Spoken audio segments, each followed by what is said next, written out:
Bonjour chers frères et sœurs, heureux de nous partager une merveilleuse pensée en cette matinée. Mon thème c'est la sagesse et le sous-thème que je développe aujourd'hui c'est la visite de la reine de Séba. Nous allons sans plus tarder commencer par la lecture de Ecclésiaste 9 au verset 15. Ecclésiaste 9, 15 dit ceci. Dans la ville se trouvait un homme pauvre mais sage qui aurait pu sauver la ville grâce à sa sagesse. Mais personne ne se souvenait de cet homme pauvre. Je dis moi que la sagesse vaut mieux que la force. Mais la sagesse du pauvre est méprisée et ses paroles ne sont pas écoutées. Prions un moment. Seigneur, nous te rendons grâce pour ce moment, nous te rendons grâce pour ce message. Je te prie de parler à ton peuple, de nous éclairer afin de saisir ta pensée derrière ce thème de sagesse. Au nom de Jésus-Christ, Amen. Voilà, nous avons lu Ecclésiaste 9, 15, c'est un verset qui crée vraiment un pincement dans le cœur. Quelqu'un qui aurait pu sauver toute une vie par sa sagesse. Mais sa sagesse a été méprisée à cause de sa pauvreté. Il a été oublié et ses paroles n'ont pas été écoutées. C'est lui qui écrit cette histoire ou qui raconte ceci, c'est Salomon, le roi Salomon. C'est quelqu'un qui avait de la sagesse. Donc, il peut mieux nous expliquer que la sagesse et la pauvreté ne s'accordent pas. Parce que la plus grande arme que le diable a contre la sagesse, c'est la pauvreté. La pauvreté, elle détruit la sagesse. Alors, fais très attention. Plus tu grandis en sagesse, plus il te faudrait quitter la pauvreté. Plus tu grandis en sagesse, il ne te faudrait pas flirter avec la pauvreté, car elle va détruire ta sagesse. Tu ne pourras pas sauver des gens, tu ne pourras pas sauver des villes, même pas un quartier. Alors, la sagesse, c'est quelque chose de merveilleux, quelque chose de très très important. De Genèse 1 à Apocalypse 22, on voit l'œuvre de la sagesse. L'auteur de Jacques, l'apôtre Jacques, nous rappelle de demander à Dieu la sagesse si nous manquons de la sagesse. L'apôtre Paul aussi dit que Dieu vous donne sagesse et révélation dans sa connaissance, et qu'il illumine les yeux de vos cœurs pour comprendre à quoi s'attache cette espérance. Nous nous rendons compte que la sagesse est très très importante. La Bible dit l'homme sage bâtit sa maison sur le roc. La femme sage bâtit sa maison. Vous vous rendez compte qu'il y a tellement de versets qui parlent et qui parleront toujours de la sagesse. Mais cette sagesse, elle est puissante. Elle a un sens lorsqu'elle ne rencontre pas la pauvreté, lorsqu'elle ne flirte pas avec la pauvreté. C'est pour ça que je suis venu ce matin te parler de la sagesse et de comment elle peut être méprisée et en même temps comment faire pour avoir une sagesse et ne pas vivre le mépris, mais d'être écouté, de changer le monde, de changer des vies. Nous allons lire sur Salomon et puis nous allons chuter sur la reine de Séba qui est vraiment le centre de notre message. 2 Chroniques 1. Je lis à partir du verset 10. Accorde-moi donc maintenant la sagesse et l'intelligence pour que je sache comment me conduire à la tête de ce peuple. Car qui pourrait gouverner ton peuple qui est si grand? Salomon demande à Dieu de la sagesse et de l'intelligence pour gouverner. Regardez la réponse de Dieu, comment se passe l'exaucement de Dieu face à la prière de Salomon. Alors Dieu dit à Salomon, puisque c'est le désir de ton cœur et que tu ne demandes ni richesse, ni trésor, ni gloire, ni la mort de tes ennemis, que tu ne demandes même pas une longue vie, mais que tu demandes la sagesse et l'intelligence pour gouverner ce peuple sur lequel je t'ai fait régner, eh bien, je t'accorde la sagesse et l'intelligence et de surcroît des richesses, des trésors et la gloire comme on n'a jamais eu aucun roi avant toi et comme on n'aura aucun après toi. La première question que je me suis posée dans cette lecture, pourquoi Salomon, qui a demandé la sagesse et l'intelligence, reçoit au-delà de la sagesse et de l'intelligence, richesse, trésor, gloire? Pourquoi Dieu ne devait pas se contenter de lui donner simplement de la sagesse? Au-delà, une plus grande sagesse, une plus grande intelligence, ainsi de suite. Il lui a donné une plus grande intelligence, une plus grande sagesse, mais il a ajouté toutes ces différentes choses. C'est parce que la sagesse du pauvre est méprisée. Et Salomon ne pouvait pas fonctionner avec une si grande sagesse en étant accroché à la pauvreté ou flirtant avec la pauvreté. Alors, lorsque tu as de la sagesse et que tu prêches, tu parles avec une grande sagesse, il faudra regarder autour de toi si tu ne flirtes pas avec la pauvreté. Parce que cela t'empêchera de sauver des vies. Cela t'empêchera de sauver une vie. Cela fera qu'on ne t'écoute pas. Cela fera qu'on ne puisse pas accepter ce que tu dis ou ce que tu diras. Cela fera que lorsque tu mourras, malgré cette grande sagesse, tu seras oublié. Alors, si Dieu ajoute ces choses, parce que ces choses étaient très très importantes pour la valorisation de la sagesse de Salomon. 1 Roi 5, le verset 9. Dieu donna à Salomon une sagesse exceptionnelle et une intelligence, une grande intelligence, et une large ouverture d'esprit qui le fit intéresser à des questions aussi nombreuses que les graines du sable au bord de la mer. Sa sagesse dépassait celle de tous les sages de l'Orient, de l'Égypte. Il surpassait tous les autres, même Étan, Ésaïe, Éman, Calcol et Darda, les fils de Mahol. Aussi sa renommée se répandit parmi tous les peuples voisins. Il fut l'auteur de 3000 proverbes et composa 1005 chants. Il a décrit les plantes du cèdre de Liban jusqu'à la branche d'hysope qui pousse sur les murailles. Il a aussi parlé des animaux, des oiseaux, des reptiles et des poissons. Tout le roi de la terre qui avait entendu vanter sa sagesse envoyait des délégations de tous les pays du monde pour l'entendre. Vous vous rendez compte que le monde a envoyé des gens, des délégations pour entendre Salomon à cause de sa sagesse. Quelle grande sagesse! Une grande ouverture d'esprit. Il s'est posé des milliers de questions. Il a écrit des milliers de proverbes, des milliers de chants. Il a étudié les arbres, les plantes, depuis le cèdre de Liban jusqu'à l'hysope qui pousse sur les murailles. Donc, vous imaginez la connaissance qu'il avait, la sagesse qu'il avait.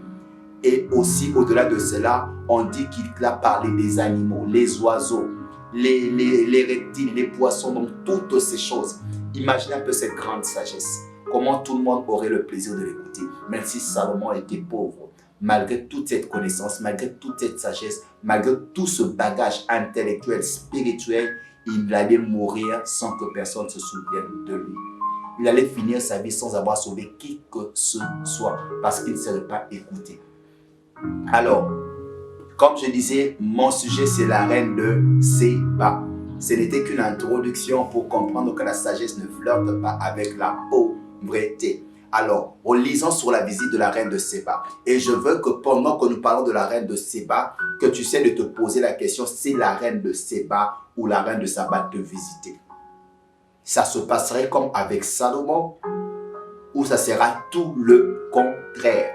Tu as le temps de te juger toi-même et de trouver la solution pour changer ces choses. 2 Chroniques 9 à partir du premier verset.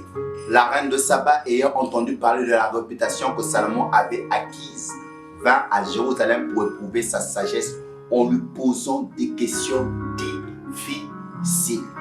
Elle était venue pour éprouver la sagesse de Salomon. Et j'aimerais que ce matin que tu mettes toi-même ta sagesse en épreuve. Que tu mettes tes prédications, tes enseignements, tes révélations. Tu vas tout mettre en épreuve aujourd'hui en accord avec 2 Chroniques 9. Car c'est la visite de la reine de Saba chez toi à la maison. Alors la suite dit ceci. Elle avait une suite importante et des chameaux chargés d'épices, des parfums, d'or en grande quantité et des pierres précieuses. Elle se présenta devant Salomon et parla avec lui de tout ce qu'elle avait sur le cœur. Elle a emmené toutes ses richesses parce qu'elle avait déjà entendu parler de sa renommée, de sa réputation. Elle avait entendu parler de sa sagesse. Salomon avait déjà une grande réputation. Il avait une grande renommée. Donc, elle ne pouvait pas venir à vide devant Salomon. Mais avant tout, elle voulait éprouver la sagesse de Salomon. Alors, regardez maintenant ce qui se passe avec Salomon. Le verset 2 dit ceci. Salomon lui expliqua tout ce qu'elle demandait. Rien n'était trop difficile pour Salomon. Il n'y avait aucun sujet sur lequel il ne pouvait pas lui donner de réponse. Première épreuve, c'était que Salomon réponde à toutes ces questions. Et Salomon a répondu à ces questions. Lorsque tu prêches, lorsque tu parles, oh, quelle sagesse, c'est fort, c'est beau. Bon, peut-être aussi tu as des difficultés de répondre à des questions. Tu commences à aller de coq à l'âne parce que tu ne sais pas quel verset prendre pour expliquer ce que tu disais. Mais du moins pour Salomon, sa sagesse a été validée. Sa sagesse a été approuvée. Il a été éprouvé et sa sagesse a été approuvée par la reine de Séba, par les différentes questions qu'il lui a posées. Mais cette reine, dans sa visite, ne s'est pas arrêtée à écouter Salomon. Elle n'avait pas que des oreilles, mais elle avait aussi des yeux. Parce que rassurez-vous que la reine de Saba aussi sait que la sagesse du pauvre est méprisée. L'homme aura tendance à vérifier qu'est-ce que a cet homme sage, qui est cet homme sage, afin de valider pleinement sa sagesse. Nous continuons la lecture. Le verset 3 dit ceci. La reine de Saba constata combien Salomon était rempli de sagesse. Waouh, il était plein de sagesse. C'était indiscutable. Elle vit le palais qu'il avait construit. Ma question est celle-ci. La reine de Saba, tu es venue entendre la sagesse de Salomon. Tu as fini d'écouter la sagesse de Salomon. Pourquoi tu ne pars pas? Qu'est-ce que tu as à regarder le palais qu'il a construit? Qu'est-ce que tu as à regarder la construction du palais de Salomon? Je te pose maintenant une question. Avec toute la sagesse que tu as, ton palais, ta maison, ton appartement, cet appartement que tu loues, est-ce que cet appartement reflète ta sagesse? Pendant que tu te vantes ou tu es loué à cause de ta connaissance, à cause de la sagesse que tu t'es acquise, est-ce que ta maison, ton appartement reflète cette sagesse, où on trouvera une maison délabrée, où on trouvera des choses en désordre, où on trouvera une maison dont la peinture a été refaite il y a 5 ans, 2 ans ou 3 ans, où on trouvera la toiture déjà détruite depuis, et que rien ne change. Éprouve ta sagesse ce matin. Vérifie ton appartement et dis-toi si cela équivaut à la sagesse que tu as. Ou si tu es en train de flirter avec la pauvreté et cela fera que tes paroles ne seront pas écoutées. Cela fera que tu seras enterré sans être connu. Tu seras enterré et tout le monde t'oubliera. Sa reine de Saba ne s'est pas arrêtée là. Tu prendras le temps de regarder ton palais et de vérifier cela, mais nous continuons dans notre lecture. Alors, nous sommes au verset 4. Les mets de la table, de sa table. Elle va encore regarder les mets de la table de Salomon. Reine de Saba, tu as déjà entendu la sagesse. Salomon a répondu à des questions difficiles. Des questions qui ont trotté ta tête toute une vie sans trouver des réponses. Tu as trouvé, mais tu n'es pas totalement satisfaite. Elle ne peut pas être satisfaite. Elle doit continuer à faire toutes les vérifications car elle est venue éprouver cette sagesse. Salomon, que manges-tu chez toi? Comment sers-tu ta table? Qu'est-ce que tu manges? Tu manges juste pour manger ou c'est que tu manges, c'est réellement de la bonne nourriture? Tu manges de la malbouffe ou tu manges de la bonne nourriture? Lorsque tu manges, est-ce que réellement ce que tu manges a de la vitamine? Est-ce que tu te préoccupes de ta nutrition? Est-ce que ton alimentation est réglementée? Ou tu manges n'importe quoi, n'importe comment? Lorsqu'on te sert ta table, elle est servie comment? Tu es servi comme un roi ou juste un simple huissier quelque part? Comment est ta table? Ta nourriture est une nourriture de misère ou c'est une nourriture digne de... Non. Vous savez, on a tellement appris aux chrétiens que être chrétien, être saint, c'est être pauvre, habille-toi n'importe comment. Toute ta vie, tu ne mangeras rien de spécial, mais Jésus par-dessus tout. Non. Tu peux avoir Jésus, mais les mets de ta table peuvent faire insulter ton Christ. Un roi qui vient te voir pour entendre parler du Seigneur Jésus-Christ peut être influencé par comment est ta table, peut être influencé par la qualité des plats que tu manges. Il peut voir la sagesse de ton Dieu. Ça paraît bête, mais la reine de Saba qui était riche a regardé les mets de la table de Salomon. Qu'est-ce que tu manges, toi qui es sage? Qu'est-ce que tu manges, prédicateur de l'évangile? Qu'est-ce que tu sers sur ta table? Vérifie encore cela. Regarde ta maison, regarde ta table, vérifie ta salle à manger. Et fais un examen pendant 2 semaines, pendant 1 mois, 1 année, 2 ans. Qu'est-ce que tu as mangé? Était-ce de la bonne nourriture ou c'était de la nourriture de misère? Elle ne s'est pas arrêtée, la reine de Saba. Elle a continué encore. La Bible dit ceci. Elle regarda l'organisation de leur service. Tu es sage, c'est une bonne chose. Mais es-tu organisé? Lorsque tu fais le programme en tant que prédicateur, en tant qu'enseignant, en tant que conférencier, comment est l'organisation de ce que tu fais? Ton organisation est lamentable ou c'est une organisation digne de nom? Ou tout le temps tu dis, je ne peux pas bien m'organiser, je n'ai pas d'argent, l'important c'est de prêcher le Christ. Mais le Christ qui t'a donné cette sagesse dit dans sa parole que la sagesse du pauvre est méprisée. La qualité de ton organisation, elle est où?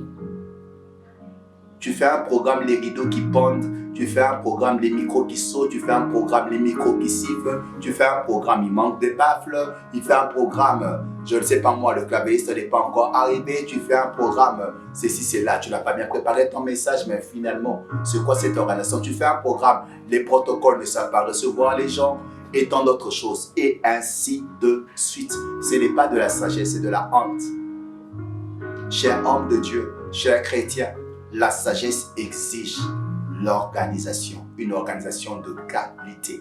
Alors, vérifie comment tu organises ta vie, comment ta maison est organisée, comment ton ministère est organisé, comment l'église est organisée, comment ton entreprise est organisée et fais un jugement de ta sagesse. Éprouve toi-même ta sagesse. Considère que la reine de Saba est chez toi, à la maison ou dans ton entreprise pour une visite.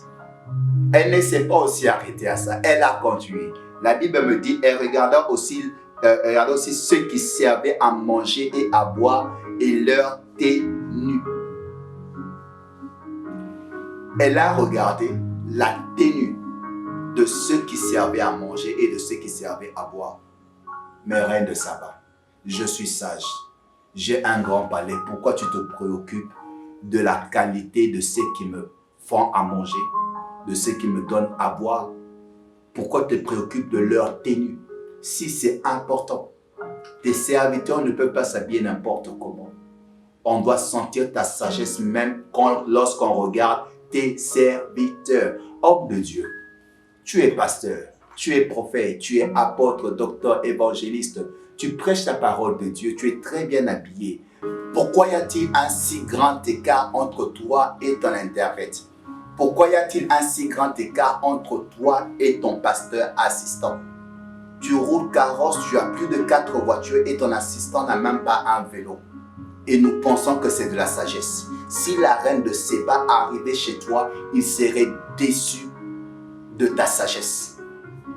Tu seras pareil à un sage qui est pauvre pour lui. Parce que si tu as assez de richesse, donner une voiture à ton assistant ne serait pas un problème. Ce serait la moindre des choses.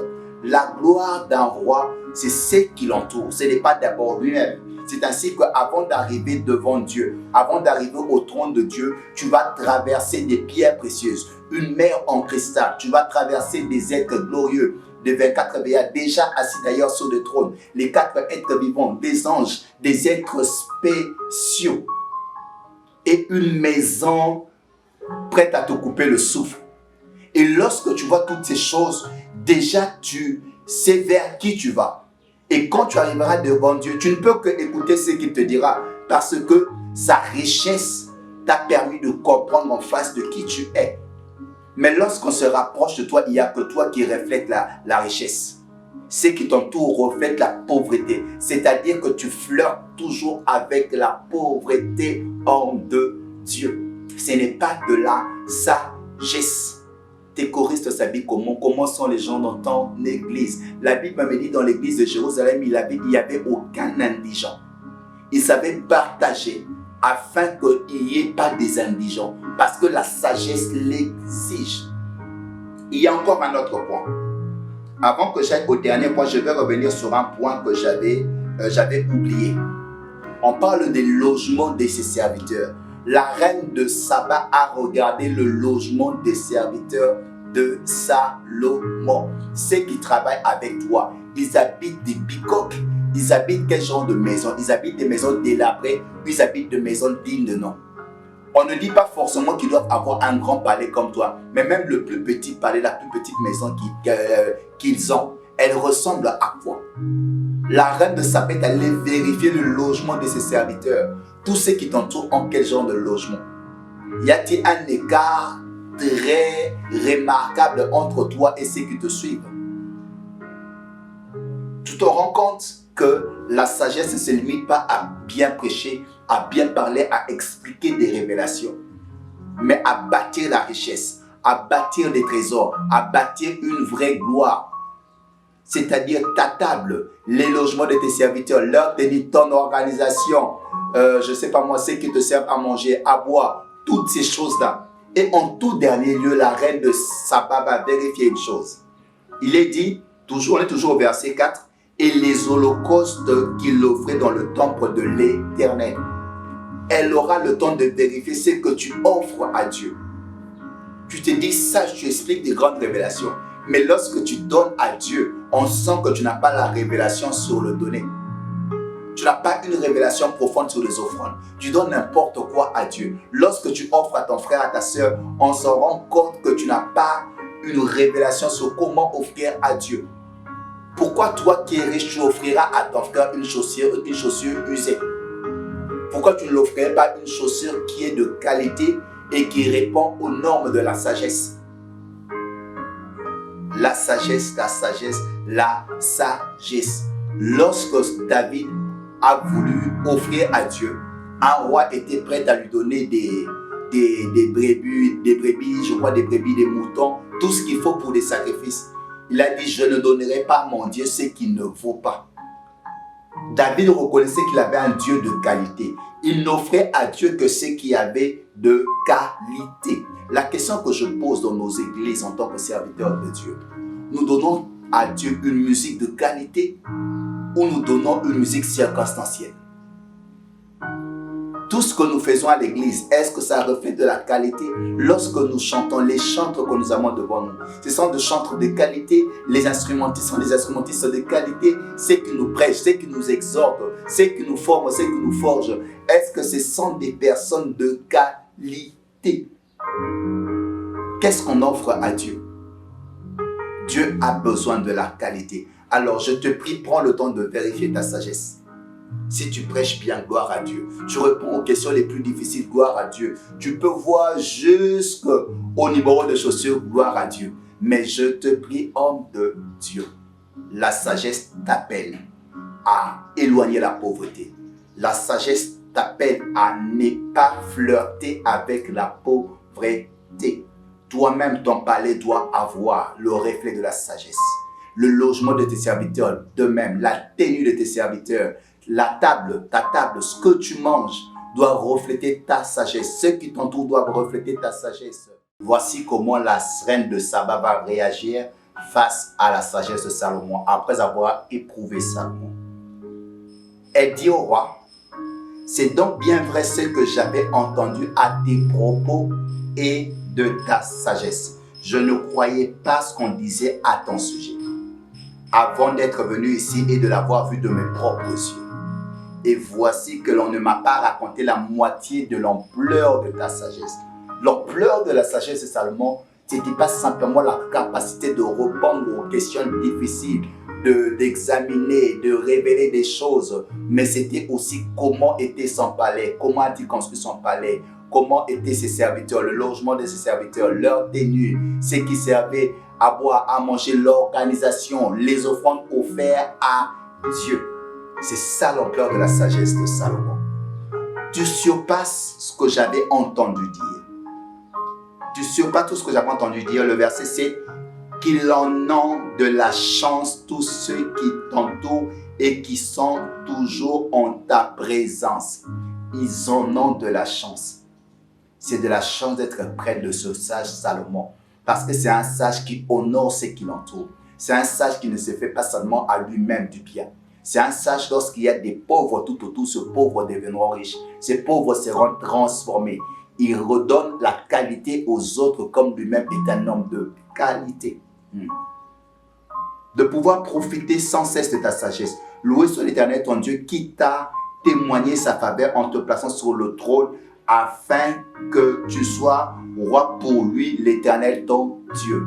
Vous vous rendez compte maintenant, la reine de Saba pouvait glorifier le Dieu de Salomon. Il a loué le Dieu de Salomon. Mais il n'aurait pas loué en ayant simplement entendu la sagesse. Mais tout ce qui a accompagné la sagesse, il a trouvé une sagesse non méprisable. Il a trouvé une sagesse honorable. Une sagesse qui ne flirte pas avec la pauvreté. Une sagesse qui a de la valeur. Une sagesse qui a de la qualité. Une sagesse qui a de l'excellence. Et c'est ça qui a donné du poids à la sagesse de Salomon. Alors ma dernière question est celle-ci. Es-tu sûr que ta sagesse a du poids? Es-tu sûr qu'on peut parler de l'ampleur de ta sagesse ou de ma sagesse lorsqu'on nous regarde? Alors je te prie, revoyons-nous, considérons que la reine de Séba ou la reine de Saba passera chez nous dans quelques jours ou dans quelques mois. Alors je te prie, fais plaisir à la visite de la reine de Saba. Je veux qu'elle sorte de chez toi en ayant perdu tout le souffle.